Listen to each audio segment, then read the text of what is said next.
I'm going to begin recording and we're going to get started.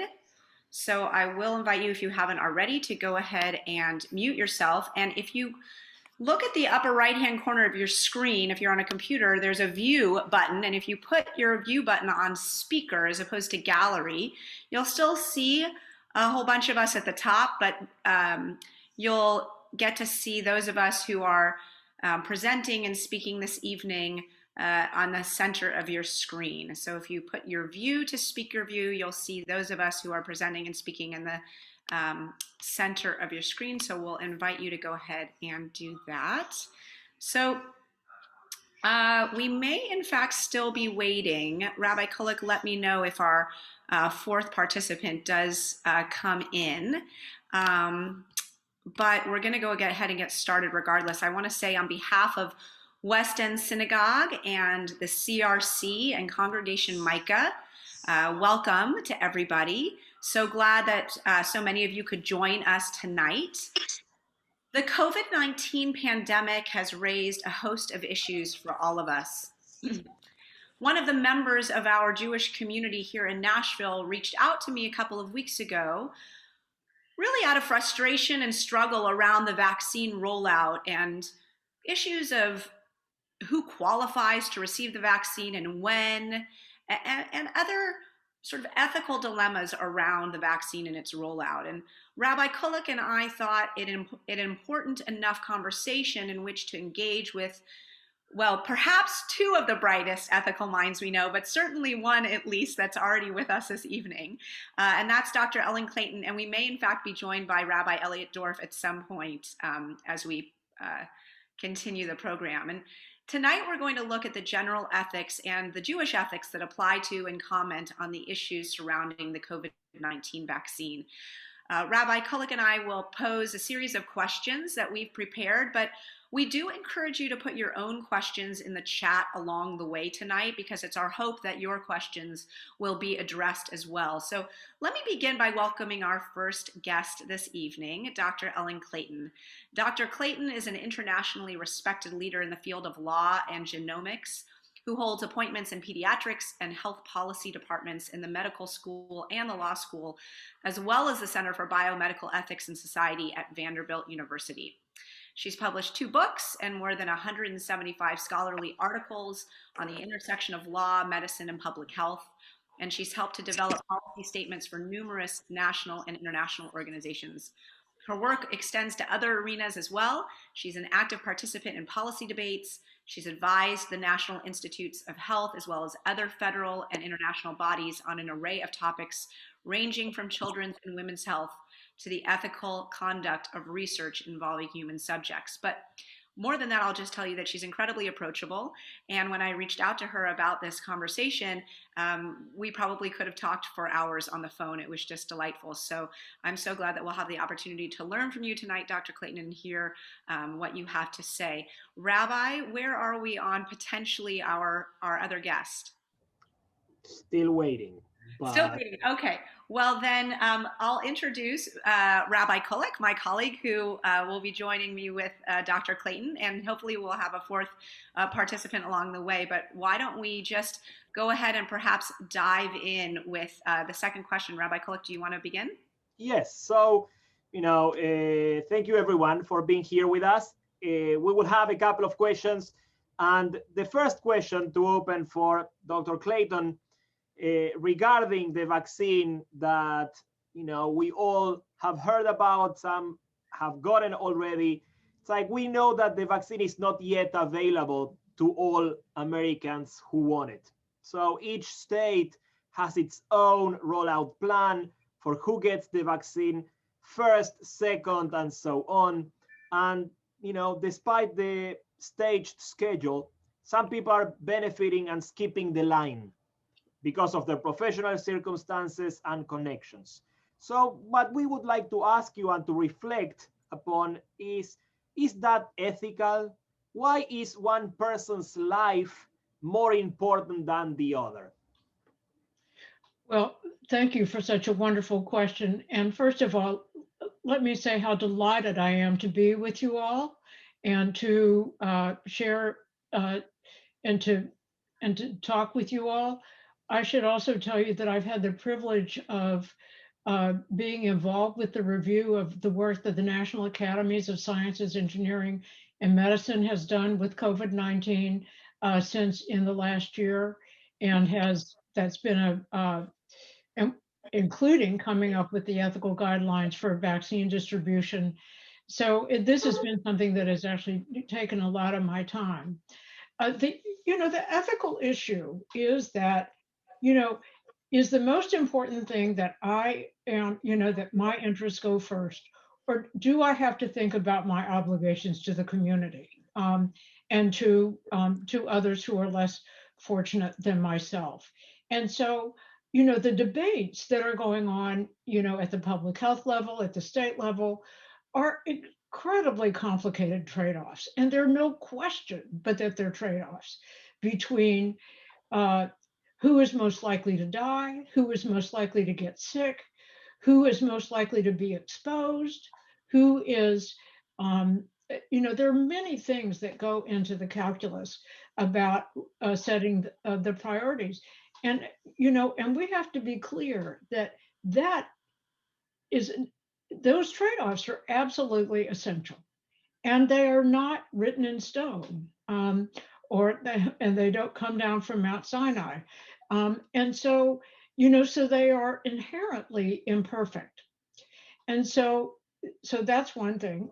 On the other thing is that we also have to ask the question in this time of enormous turmoil in our country, or about how much we think about the rule of law, about our obligations to each other, about the role of democracy and the role of politics. So all of that, comes in. And so, so when you think about, uh, jumping the queue because you can, then I think that the issue that I think you have to think about, as a person of faith and as a member of the community is, are you taking unfair advantage? Are you getting in the way of other individuals who, for a variety of reasons, were thought to be higher up the priority? And you can and here I would say that you also have to say that if you don't agree with the priorities that have been put out there, is jumping the queue the way to do it, or is the way, the way to talk about the allocation system is instead to voice your concerns and get them changed? So I think that, so the thing that we have to, I think all of us, are devoted, we want to be healthy ourselves. We want our loved ones to be healthy. Um, and so of course we're going to have first, I mean, our natural tendency is to care about them first. But to talk about, you know, uh, jumping the queue in some way, particularly, for instance, about lying about your qualifications. Do you really have, a chronic debilitating disease that puts you at higher risk? Um, or do you make some other misrepresentation?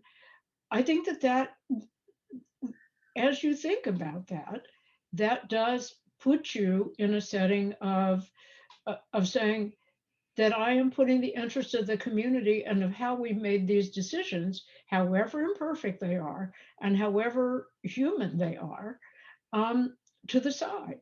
So um, and that's not to say.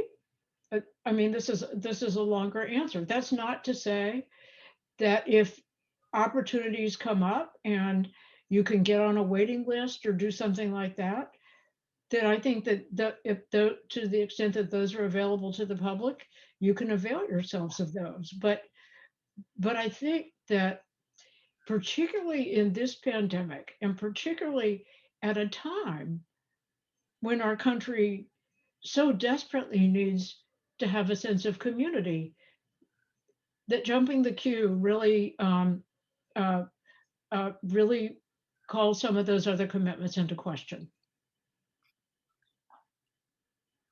Thank you for that response.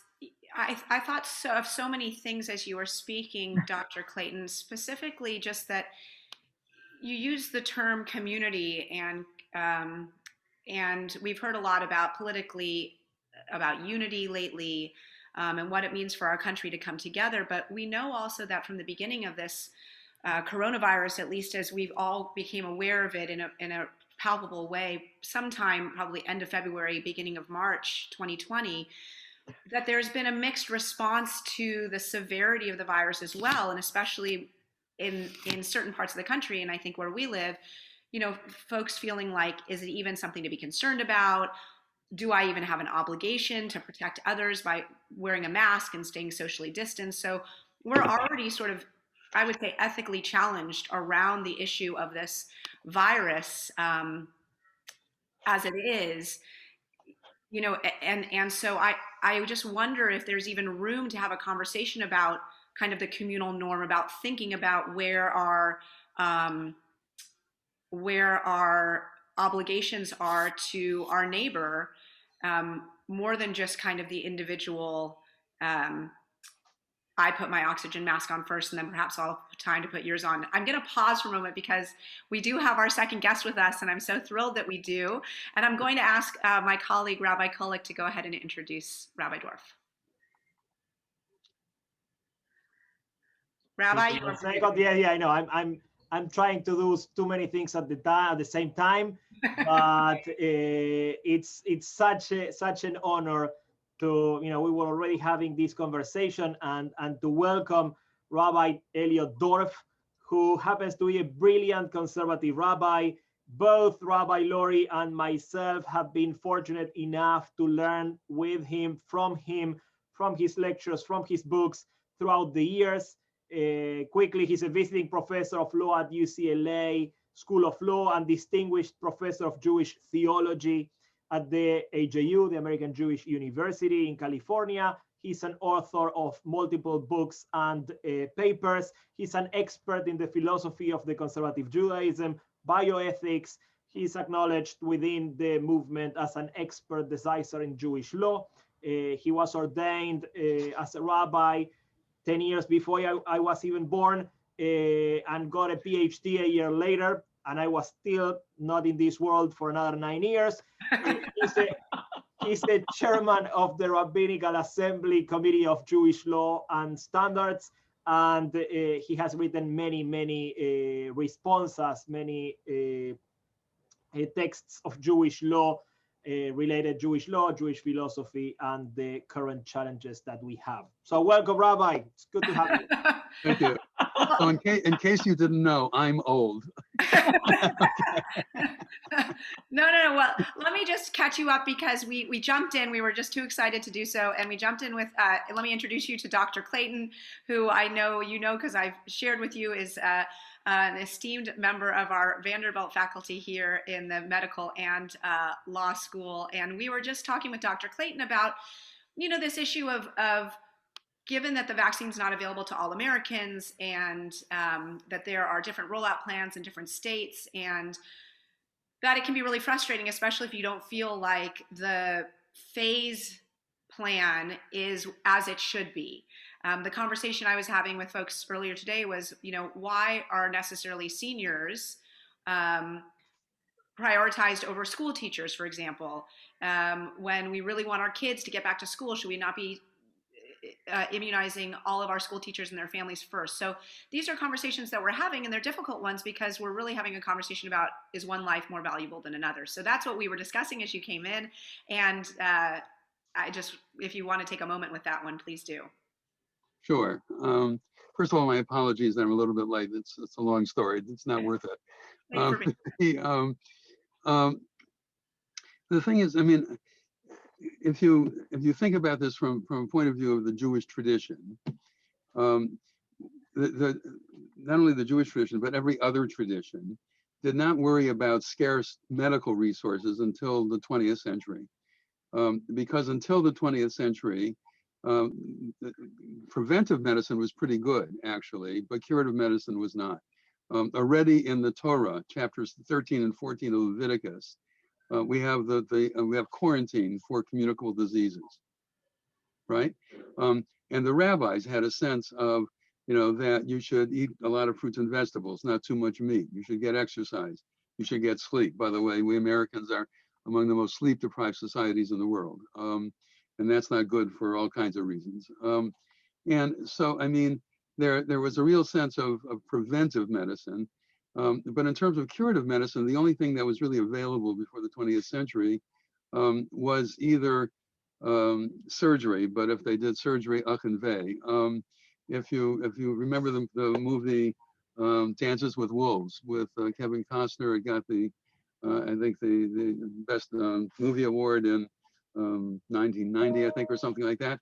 It takes place in the Civil War, and in the first scenes of the movie, he has a leg injury and he's brought to the sick bay, and they showed what they did. They got the patient drunk, that was anesthesia, and they got 4 or 5 guys to hold him down, and they saw it, right? And if the person didn't die of bleeding out, the person would die of infectious diseases of various sorts. It was only really around that time that a doctor by the name of Lister figured out that if medical people washed their hands between procedures, fewer people died, hence Listerine, right?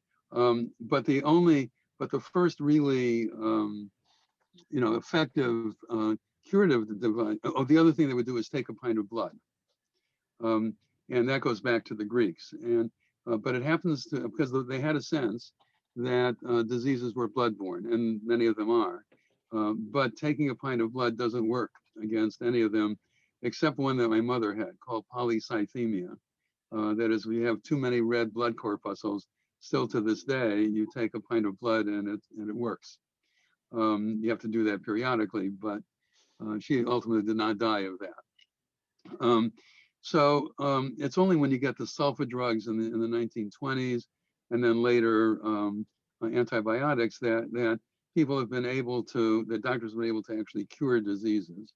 And then, of course, the vaccines, the first, again, smallpox, Dr. Jenner back in the 18th century, with the smallpox vaccine, and then later vaccines in the 20th century against a whole series of mumps, rubella, that kind of thing, and then polio in the 1950s, right? So I mean, those kinds of things are really all very new in terms of our history.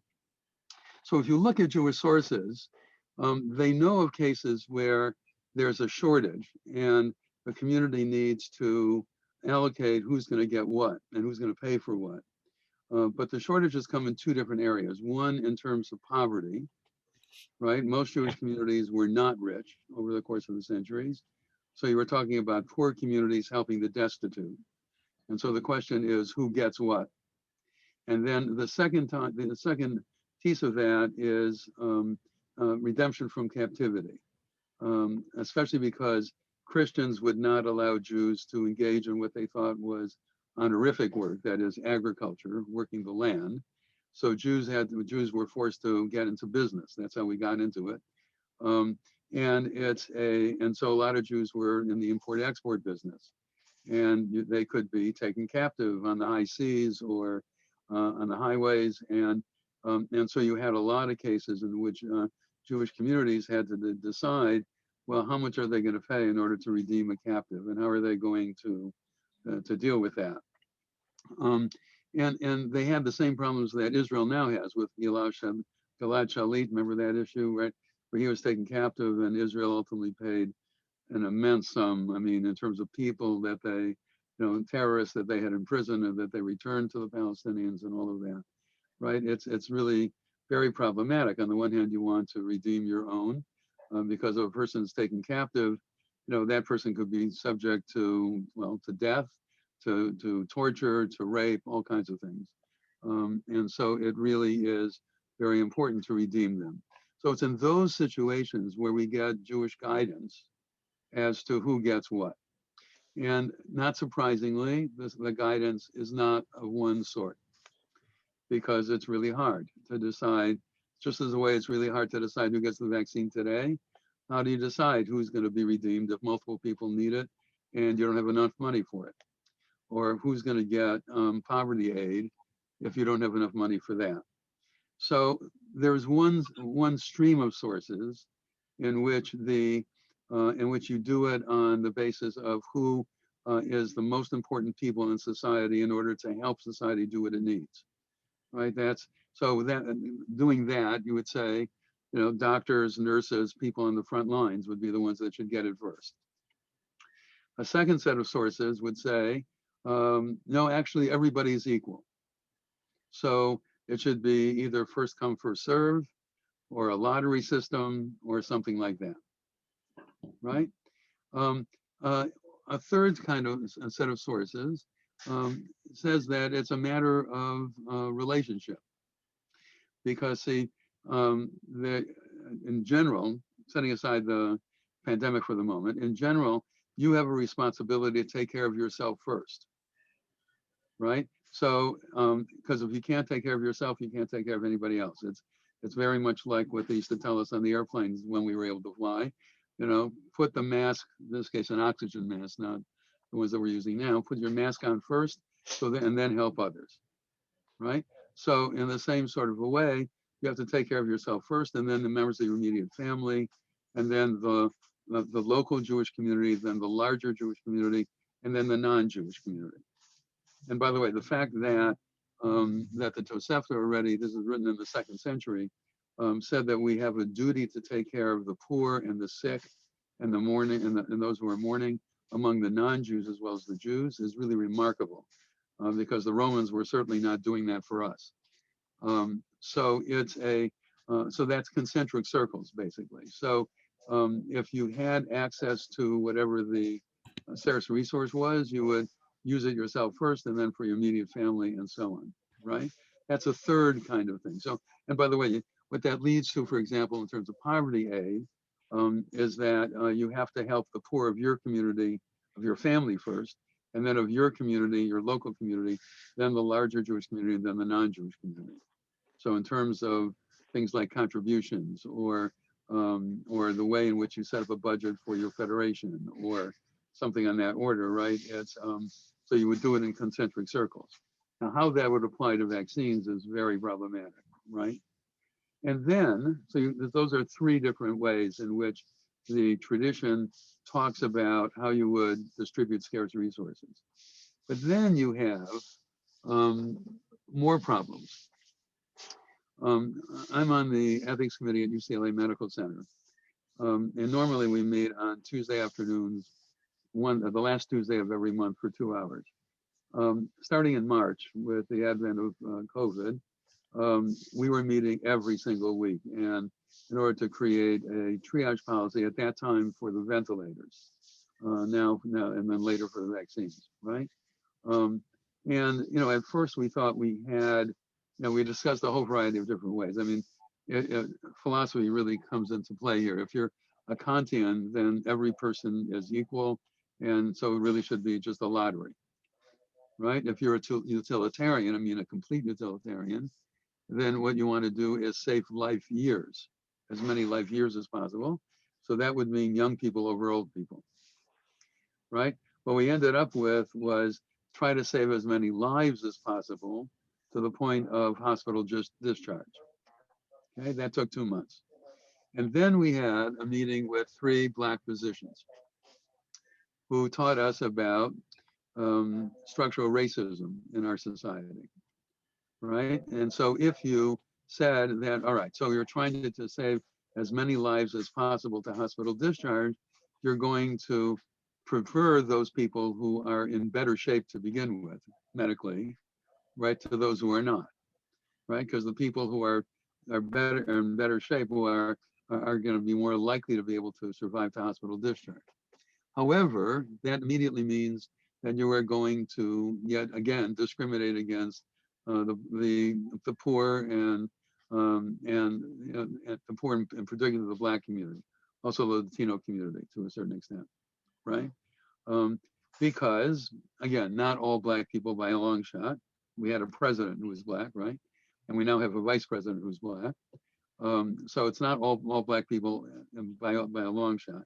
But still, in terms of just probabilities, the probability are that Black people who come to the hospital needing a ventilator or who need a vaccine are more likely to have pre-existing conditions because they don't have good access to medical care to begin with. They often are living, in substandard housing in areas of the city that are more polluted in terms of the air and that kind of thing. All of those kinds of things, right?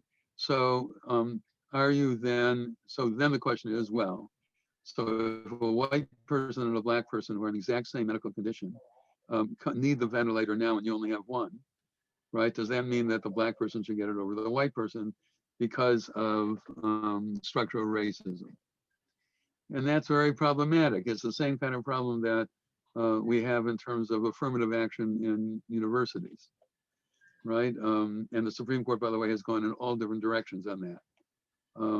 Just recently, actually, in terms of Harvard and Yale, and did it again did it earlier in regard to Columbia. What do you prefer that? So I'm going to stop in just a minute so I can get your questions, right? So when it comes down to what you were just asking, well, if the basic idea of doing it by age is that those are the more vulnerable. That is, people who are older are more likely, if they're infected, to die of it. And that's the reason why the CDC did what it did, right? That first line people in medical care and first line people in terms of essential industries, people who stock the grocery store shelves, those kinds of people, get the vaccine first. By the way, because you can die of starvation just as much as you can die of COVID, right? So those people got it first. That's 1A, and then 1B I think is 75 and older, and some other categories, and then 2 and the various categories. What that means, though, so that's simply in terms of physical health. That's how the CDC did it. But what about psychological health? What about educational health? What about all of that, right? Because we are not just physical beings. We also have psychological needs and educational needs, and by the way, economic needs, right? So I mean, whichever way you go here, it's going to be problematic. Let me just say that straight out. Okay, and so, but I think what the CDC, remember, it's the Centers for Disease Control and Prevention, so they are interested in physical diseases, right? Now, it's like, No. yeah. Yes, that's right. No, Rabbi Kolek, please go ahead. We understand that this is a very tricky situation. There is a dilemma. There are multiple ways of deciding who gets the vaccine first.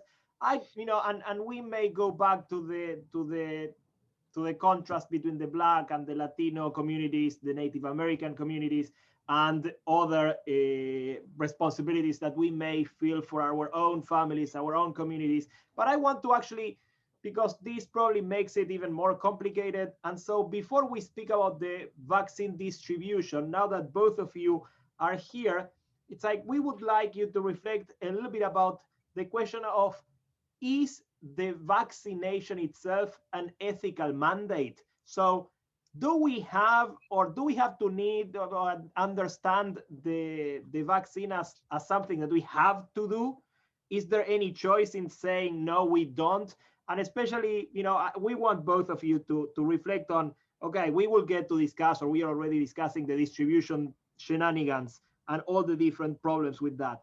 But the question before, it's like, are we all mandated to get the vaccine? Is that an ethical call to do? And in the case of the rabbi, because of the religious context, is there in Jewish law any good reason to say, I don't want to vaccinate myself when it is not because of medical reasons? Is there any way out from the vaccine, or the vaccine is our ethical responsibility to be part of a healthier society? So then we go back to the distribution. But if, Professor Clayton, you can go first and reflect on this, and then Rabbi, if you can illuminate us on the same question, and then the Jewish perspective as well. So I think that your question is a really interesting one. And my own view is I think as ethical people who live in community that we actually do have an obligation, an ethical obligation to become immunized. Um, and that because we have an obligation not only to protect ourselves, but also to protect others. So saying, it's very clear that there's a lot of anti-vaccine sentiment, and there is a bill pending in the legislature right now that would allow people to opt out of getting the COVID vaccine no matter what. This is going to be a really interesting situation because, for the most part, kids are the ones who get immunized. And it's mostly mandatory because they have to have them to go to school. Adult immunizations are not required except by our employers. I work at Vanderbilt, and so I have to get flu shots. I would do that anyway. Um, and so, but I think that there really is again, I'm really focusing on our obligations to care not only for ourselves, but also for others. And clearly bringing this, and I know some of you on this call don't remember polio, but boy, I do. And and so, it was a real mitzvah to bring that under control. It was a real mitzvah to, get rid of smallpox. And that only happens if everybody gets on board. And so the tendency to these days to sort of say, well, I don't want to do that for, and I've actually done a lot of work on vaccine safety over the years. But I actually think that as people of faith, and as people who are citizens of a society, that we have obligations to do things that care for others. And immunization is an important one. So that would be the posture that I would take. Before you jump in, Rabbi Dorff, I wanted to mention Dr. Clayton. This summer, I was listening to a very interesting debate between Alan Dershowitz and Robert Kennedy, environmental lawyer versus constitutional lawyer, on this very question, whether it was legislating a mandate to vaccinate, whether that was considered lawful. And the metaphor that Dershowitz used was that of the draft, and talked about, this idea of something that you did for the sake of the greater good of your country. But Rabbi Dorff, before you joined us, just at the very first few minutes of our conversation tonight, Dr. Clayton brought up this idea of the communal imperative. And while that's certainly something that we feel and is, I would say, the core foundation of who we are as Jews, it sometimes feels almost antithetical to who we are as Americans, and all the more so today with this sort of compulsion to individualism and autonomy that I think pulls so many in the direction of, but this is what is good for me. It's the me versus the we. And I hear you speaking in terms of the communal, of caring for our neighbor and thinking about their best interest as well as our own. But I'm not sure that that's even a cultural norm these days. And that concerns me. So I just wanted to put that into the conversation. Okay, so first of all, I agree completely with Professor Clayton on this. I think that everybody should be vaccinated. As a matter of fact, there is a rabbinic ruling of the Committee on Jewish Law and Standards of the Conservative Movement that requires people to be vaccinated for the regular vaccines, for the ones that we have had for a while now, and also for any new one. Any new one that is proven to be both safe and effective, which the vaccines that we now have are in fact safe and effective. And yes, they were approved by a fast track process, but that was enabled because we now have technology to use RNA, to use some methodologies that were not available in the past. That's the reason why it was able to, it could be tested to be both safe and effective much more quickly than vaccines in the past have been, than the process by which vaccines in the past have been approved. Let me just say from the beginning, I'm very proud to be an American, and I'm also very proud to be a Jew. And American Jews tend to think that, or at least certainly want to say that the American side of their identity and the Jewish side of their identity are one and the same. I still remember a reading in the old Silverman prayer book, which said, I am an American because of X, and I am a Jew because of X. I am an American because of Y, and I'm a Jew because of Y, right? That was, as we always want. Now, and there are a number of places in which the American way of looking at the life and the Jewish way of looking at life are in fact in sync. Both of those traditions very much believe in government by law and not by fiat, right? Both of those traditions are very pragmatic. Both of those traditions value education for different reasons, but they value education. Both of those traditions see the individual as worthy of respect. In the American tradition, because we are all created with, we hold these truths to be self-evident and so on. We are individuals with rights, right? That's whereas in the Jewish tradition, we're each created in the image of God. So different reasons, but in both of those traditions, each individual is crucially important. Very different, by the way, from communist societies, to give you a sense of that, right? But there is one very important difference. There are some others as well, but the one that Rabbi Grice was talking about, we hold these truths to be self-evident, that all men are created equal, they're endowed by their Creator with certain unalienable rights, and that among these are life, liberty, and the pursuit of happiness. So as an American, I'm an individual with rights. The central Jewish story is Exodus, the trek from the Exodus from Egypt to Sinai and then to the Promised Land. We leave Egypt not as individuals. We leave Egypt as a community. And when we get to Egypt, when we get to Sinai, we don't get a single right. We get 613 commandments, right? I do a lot of interfaith work, and when I talk to Christians, I say, this is the beginning of Jewish guilt. But the Catholics tell me we know nothing about guilt. They have that cornered. Anyway, but the point is that I'm a member of a community with duties as a Jew. Now, rights and duties are sometimes reciprocal, right? So if you have a right to your property, I have a duty not to steal it.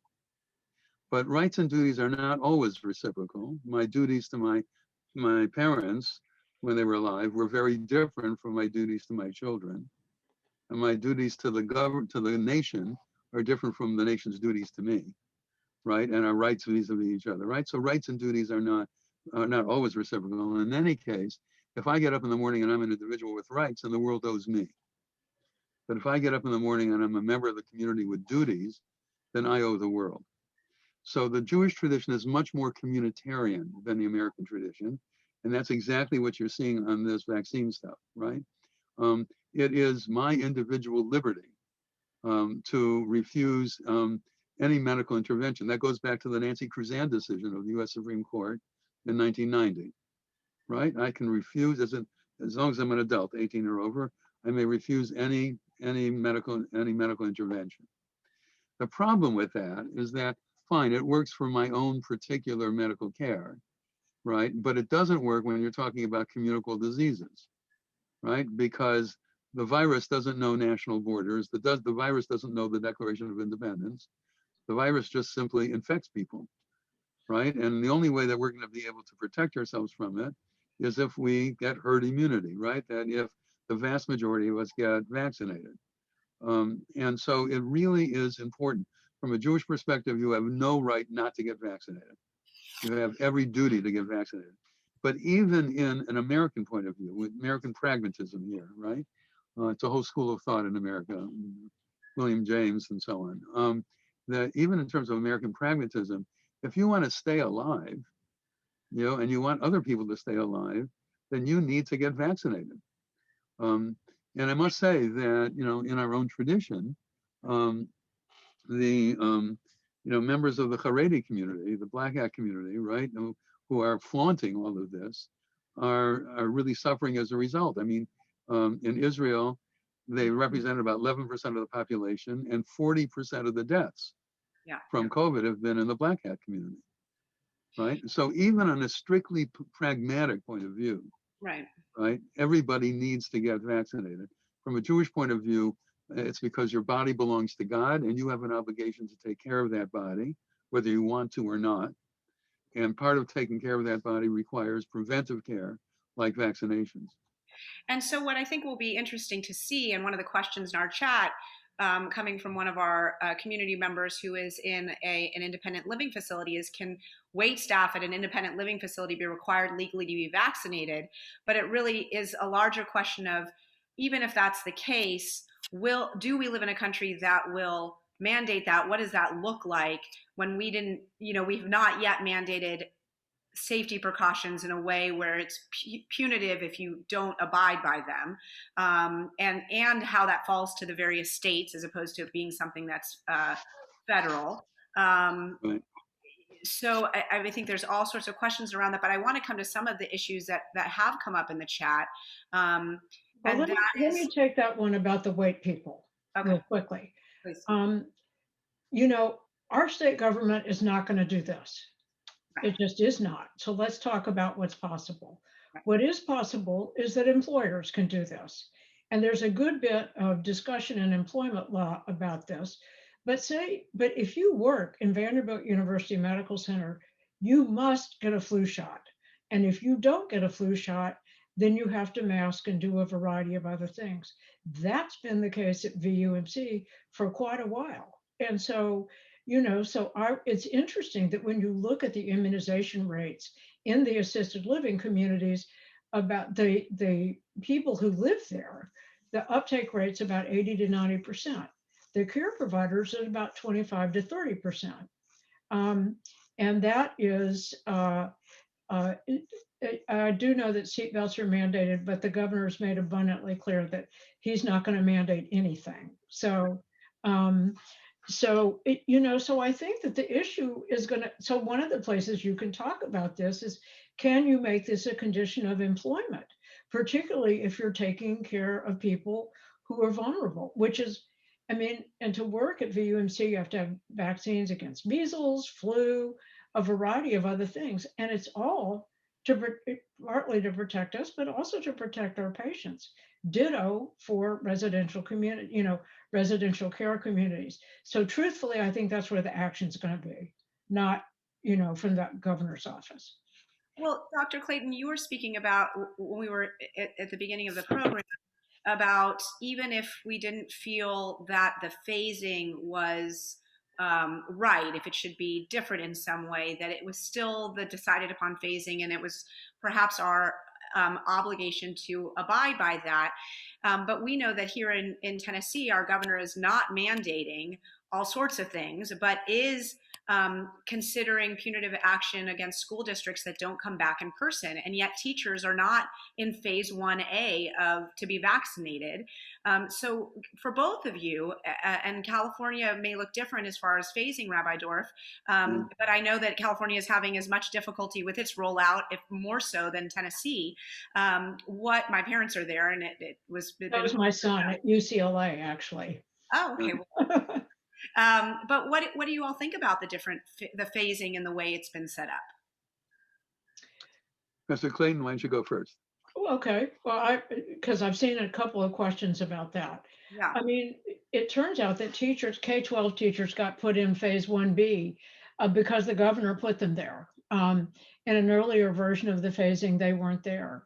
And so, the trade-offs that have been made, first of all, the reason that, there's been so much emphasis on immunizing the elderly has been a prioritization of preventing death.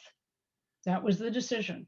I mean, Zeke Emanuel in the Journal of the New England in JAMA argued that we shouldn't immunize people over the age of 75 because, and his argument was that, that they had lived, a long life, and it was time to help the younger people. We know the bulk of disease is in 20 to 40-year-olds. It's been that rock stable in Tennessee for all of that. We have no idea what to do about equity. Grocery workers are in phase 4 in Tennessee, which is amazing to me.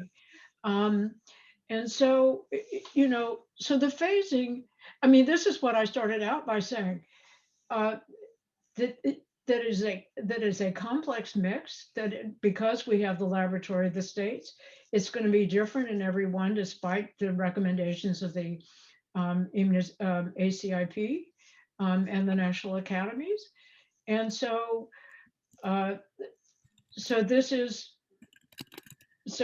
but again, at least in a democratic society, the solution to that is to complain to people, because things can change, rather than jumping the queue, or more particularly, rather than, lying in order to get them. I just think so our system is, not my favorite. I'm on the state allocation committee, but but these are all really hard decisions, and they're all trade-offs. So I'd be interested to hear what Rabbi Dorff has to say. This is just really, really hard. Mhm. Definitely so. That's the bottom line. It is really, really hard. And whichever way you go on this, something's wrong with it. I mean, that's just the nature of the beast, as it were, right? And you could argue. I mean, Zeke Emanuel wrote an article, I think it was in JAMA also about 5 years ago, saying that he wanted to die at 75. He did write that. He's my med school classmate, just because the world is small. Yes, that's right. Well, I knew him from, he and I were both on Hillary Clinton's healthcare task force ethics committee together a long time ago. And I remember when that first came out, and I was at an ethics committee at UCLA at the medical center, and some of the people around the table were saying, wait until he gets to be 74.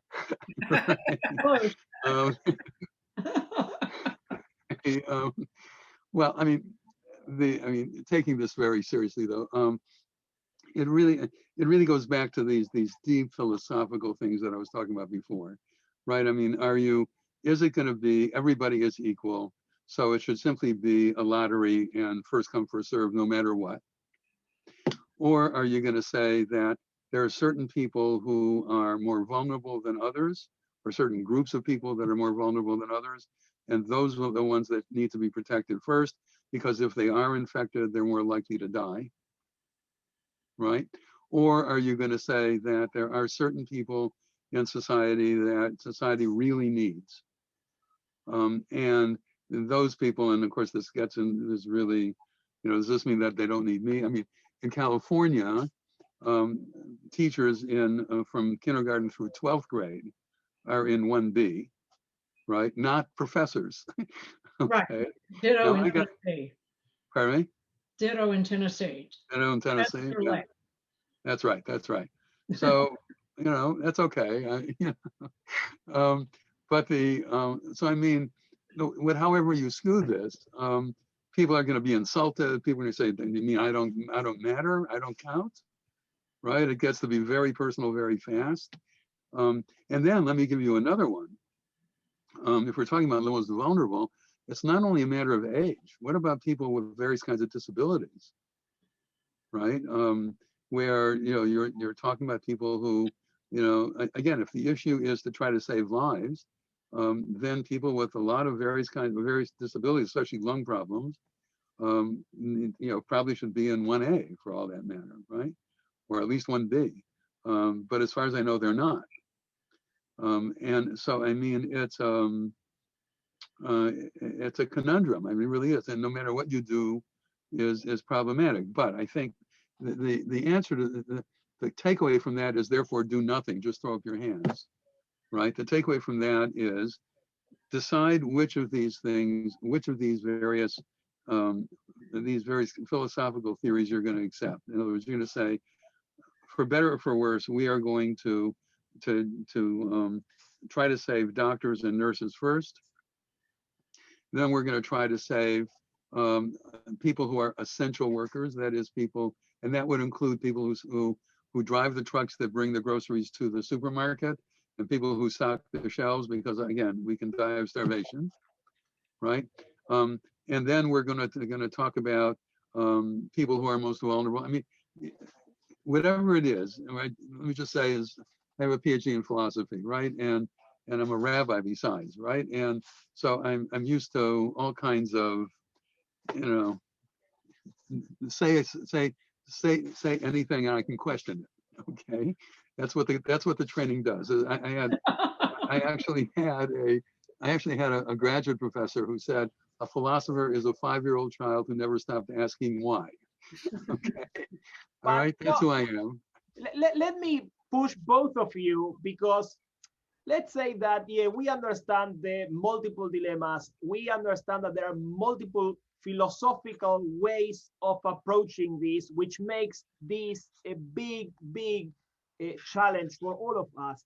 But you are part, or were part in the past, of those tables that make decisions. So my question to you is, if you feel comfortable, if you would have to define the, priority list. It's like, I understand that there are 17 different philosophical ways to cut it and to slice it, but eventually you need to make policy out of this. So Right. would you feel comfortable sharing with us? Again, it's not that we won't take any of what you're going to say as an excuse to run somewhere to say, but Professor Clayton gave us this other list. But I am interested in listening. What would be your particular philosophical view in order to make what you consider to be the priority list? Not that people will listen to you, but we will be listening to you. And to me, it's the interesting, okay, we understand all of the options. We need to make a decision. So it will speak to the way you see the world, which is what interests me. Can you do that? Mr. Clayton, do you want to do that? Yes, I'll take a stab at it. My top priorities are, first of all, vulnerability to severe illness and ability to protect yourself from it. And so that, that is, one of the things that puts the healthcare providers on the front line, because they're exposed. I'll tell you one part of Tennessee's list that probably some of you will be surprised to hear about. There's been a major push to do immunization in nursing homes.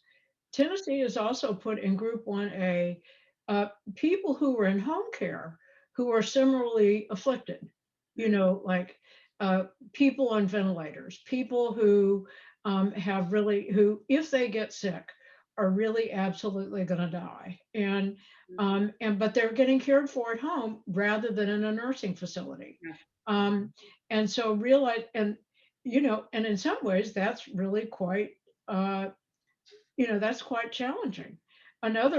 So I would say that those are, so that means the elderly, because they're, and I'm elderly too, so because you're more likely to die. But it really is a combination of vulnerability and, and the ability to protect yourself. And here's another surprising thing about that, which is that a group that has a strong claim to access are people who are incarcerated, because they absolutely cannot protect themselves.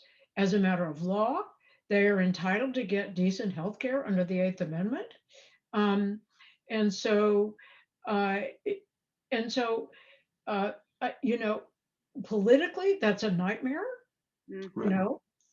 but it's, but I think that those, and I think also, particularly with the, with the emergence of not the emergence, but the increasing recognition of structural racism and some of those other issues, that we really need to pay attention to those who are victims of that, and who, people in Antioch are, mostly minorities, mostly frequently live in multi-generational homes, frequently work in jobs where they're unable to protect themselves.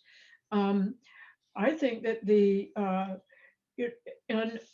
and the idea that they're supposed to go somewhere to get immunized, I think as a matter of policy, it would be a good idea to go out there and immunize them, take a truck with Moderna and, and immunize a whole bunch of people.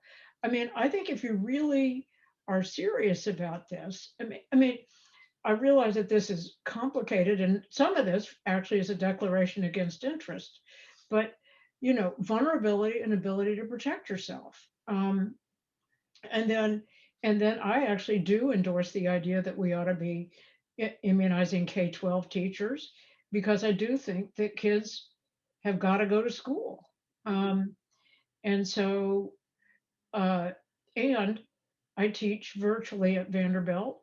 I mean, so, which, Vanderbilt likes us to teach face to face. I don't want to do that, so I don't.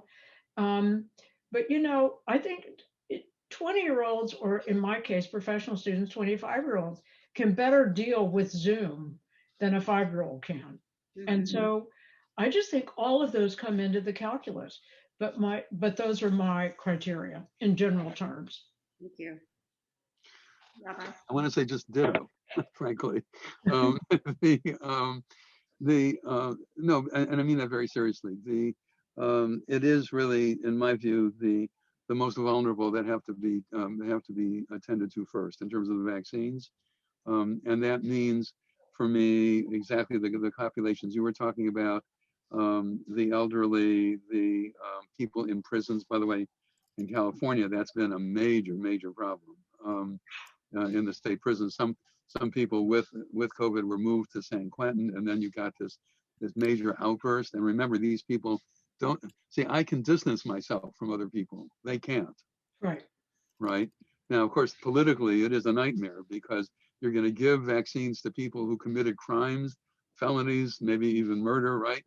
Before you give it to anybody who has not committed a crime. I mean, you're going to reward people for committing crimes. I mean, that's a political non-starter, right? But from a health point of view, you really do have to, because they really are among the most vulnerable. And then the other piece of this is that you have to understand vulnerability not only in terms of physical health, but also in regard to mental and psychological. I'm a past president of Jewish Family Service in Los Angeles. We run 50-some programs for various kinds of mental health issues. And we've seen a major uptick in depression, in alcoholism, in family violence, right? Because back to Genesis chapter 2, it's not good for a person to live alone. We are social animals, as Aristotle put it, right? Although some of us might be sick of the ones we're living with. I'm just putting it out there. That's indeed true. That's exactly right. So, I love you, but not 24/7, right? It's that kind of thing, right? Not me. But I'm going to quote you another ancient Jewish source. People who need people are the luckiest people. Okay. Right. So the thing is that when I've done a number of webinars on these kinds of things, and what I do say to people is that you don't want to reach out and touch someone literally, but you do want to reach out.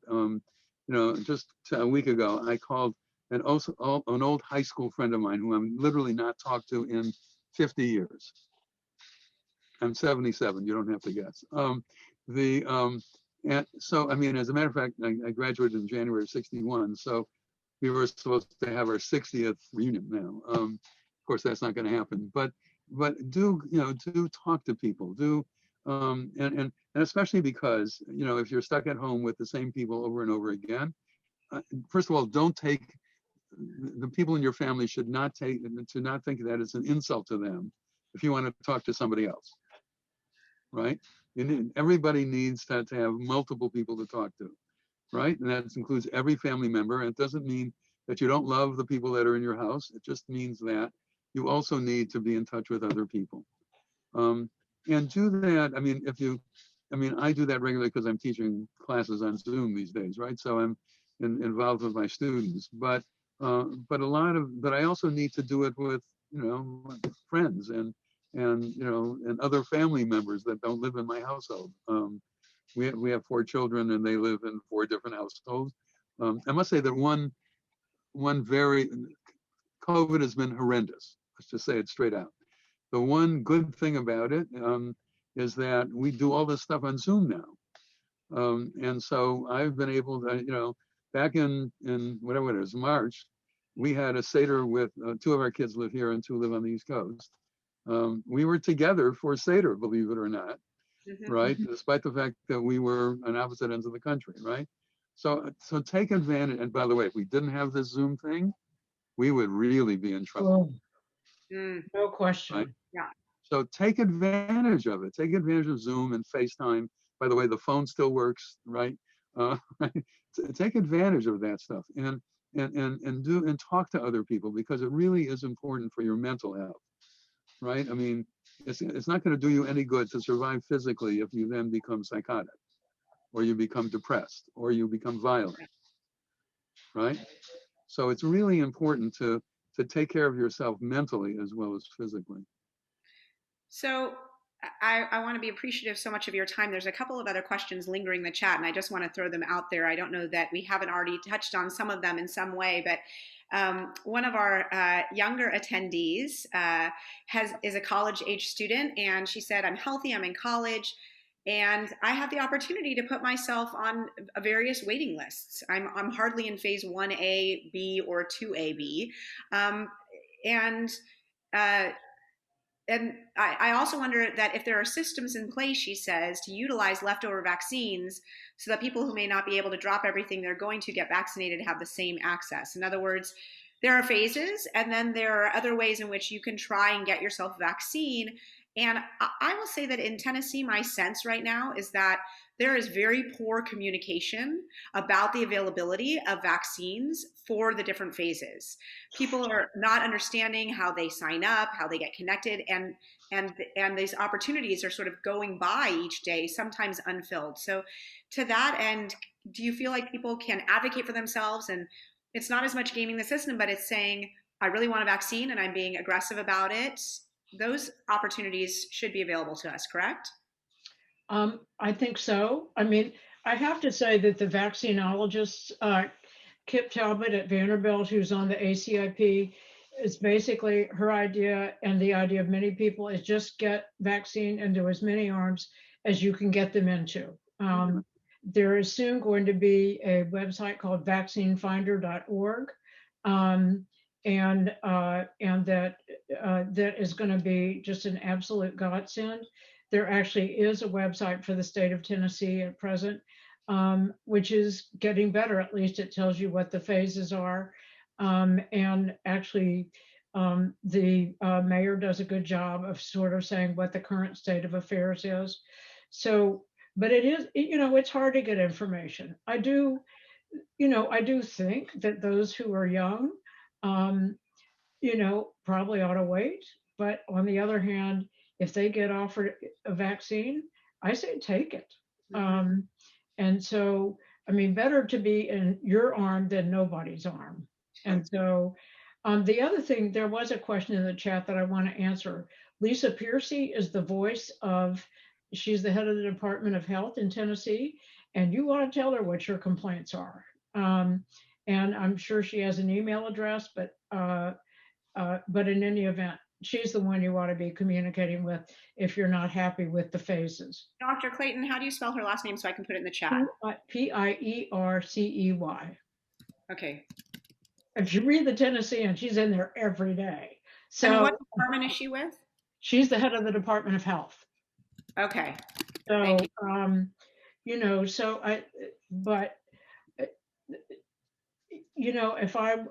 I guess that's what I would say. If you get offered it, then you should take it. Rabbi Dorff, can I give you okay, go ahead.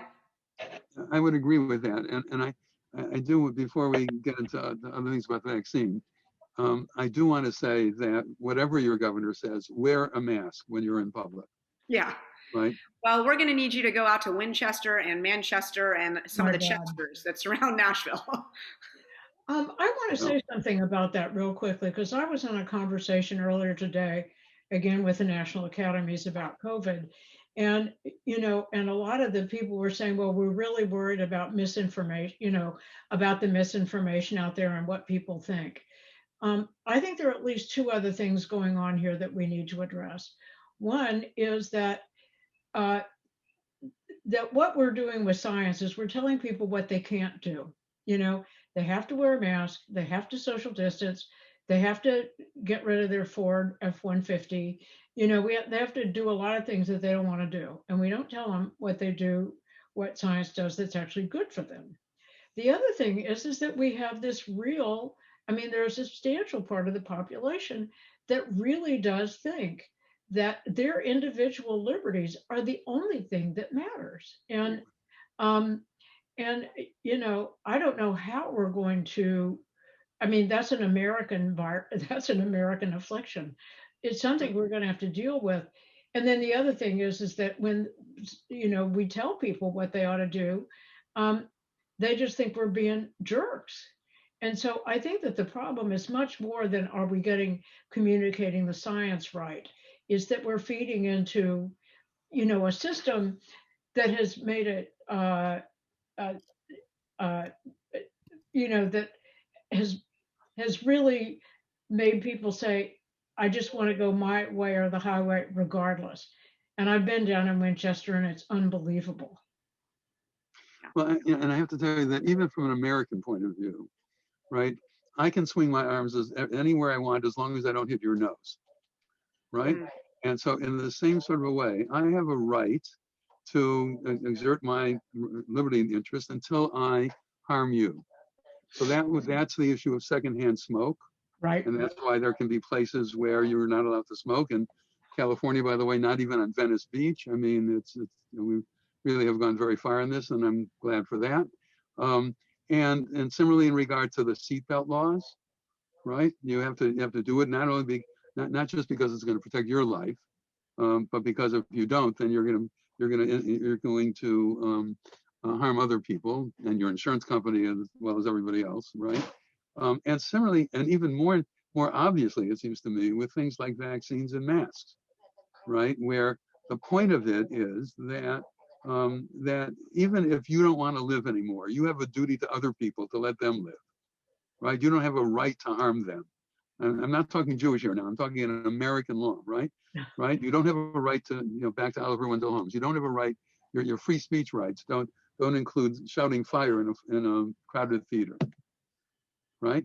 And in the same sort of a way, your liberty rights end where my nose begins, and that means that as an American, I need to wear a mask, and I need to get a vaccine when it's my turn, and I need to take whatever precautions I can to stop to stop the spread of this virus. Otherwise, we're all going to die. It's as simple as that. So even in terms of American pragmatism and American libertarianism, there's a limit. Rabbi, on the other end, you'd think we'd know by now, right? On the other end of that, it was brought up when you were mentioning black hats in Israel, that's kind of on the other end of the spectrum, but the same issue of, what is the Jewish tradition? What is our role as Jews when we see that kind of behavior that's not for the greater good? First of all, what's the priority there when, thousands gather for a funeral unmasked, regardless of the pandemic? And what is our role as sort of the larger Jewish world community to say to that? And I know it doesn't matter, but. The answer is you call them out, right? You say, number one, this is pragmatically crazy. You guys are dying because of what you are doing. Number two, this is blatantly against Jewish law, right? Because Jewish law requires that we violate Shabbat in order to save people's lives, right? That certainly means that you don't go to a wedding or a funeral or a Brit Milah, right? Simply because, when in unmasked and in massive amounts of people, knowing that it's going to spread the virus, right? You are you are violating Jewish law, and you are stupid besides, right? And I would be very blunt about it. I'm a pluralist. I'm really I'm very happy that there are I'm a conservative Jew, and I've thought a lot about it. I've actually written 2 books about conservative Judaism, so I've really thought about this, right?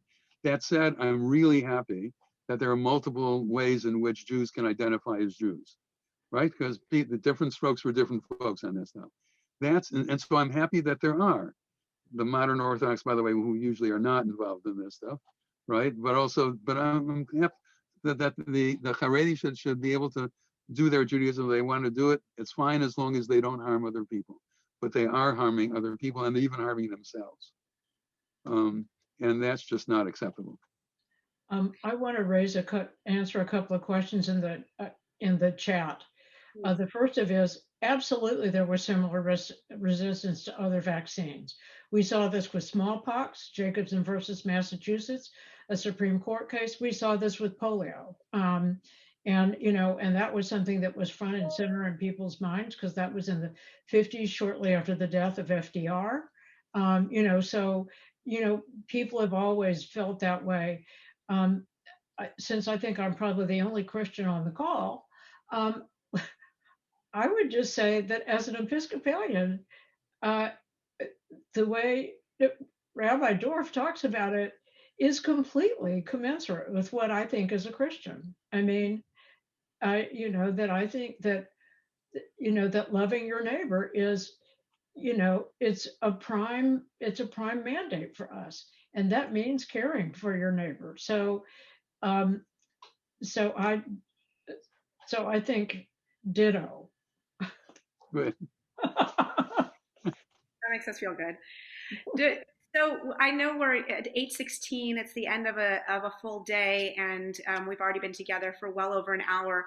Rabbi Dorff or Dr. Clayton, anything that you want to just say in conclusion before we wrap this evening, and then I'll pass it to my esteemed colleague as well. Professor Clayton? All I'm going to say is I really thank you all for the opportunity to speak with you all. I mean, your leaders are, I know many of you, and your leaders are such important lights. I think that, I'll say this one thing. Just because other people are worried only about themselves does not mean that we don't have the obligation to demonstrate other regard. From a Christian perspective, the metaphor that I was used is that we as members of the faith have the obligation to be the city on the hill. And so I just, so in any event, that's why I decided to do this, because I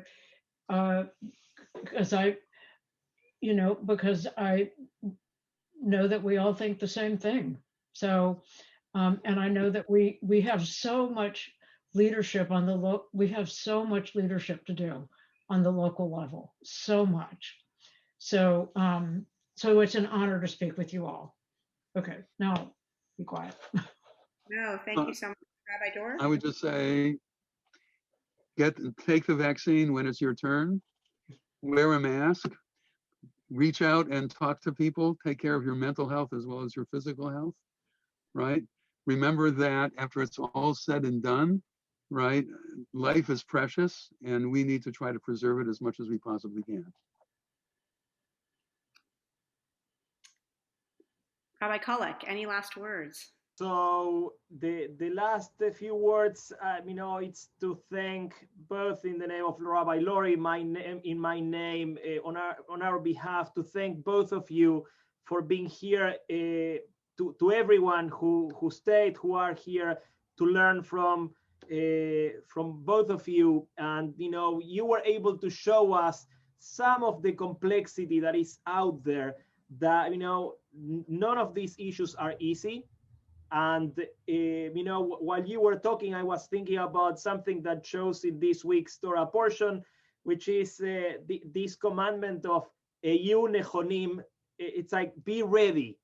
And I think that part of the call, which is also an ethical call in many regards, is to, part of our job and maybe the way we do some leadership and we lead by example is by learning, by being ready, by being ready to go and get the shot if we get the chance, by asking, by speaking with folks, by trying to let them understand why it's not right to go around without a mask. It's like it's our responsibility. It's not our fault, but it's certainly our responsibility to do as much as we can because even if the world is complex, even if the ethics of the vaccine distribution are not easy at all, we need to do something, and we need to be able to help in our own ways to make sure that we take care of one another. So once again, thank you very much for teaching us, for guiding us, and let's hope that in some months from now we can do the second round of all of this, not on Zoom but here in Nashville, Tennessee. Rabbi, Love to do that. I want to close with a prayer from another one of our conservative rabbinic colleagues, Rabbi Naomi Levy, who wrote a fellow Californian as well, a prayer for receiving the COVID vaccine. So may this be something that either some of us may already be able to recite, or all of us will be able to recite in the near future. And she writes, "I've been praying for this day, and now it is here. With great excitement, a touch of trepidation, and with deep gratitude, I give thanks to all the scientists who toiled day and night so that I might receive this tiny vaccination that will protect me and all souls around this world. Let this be the beginning of a new day, a new time of hope, of joy, of freedom, and most of all, of health. I thank you, God, for blessing me with life, for sustaining my life, and for enabling me to reach this awe-filled moment. Amen." May that be our nechemta, our message of hope as we go forth this evening. May you be safe, wear your masks, get your vaccines, and like Rabbi Kalik said, may we all be together in person soon enough. Thank you so much, Dr. Clayton, Rabbi Dorff, for your wisdom and sharing it with us this evening. We are supremely grateful. Have a good evening, everybody. Good week. Thank you.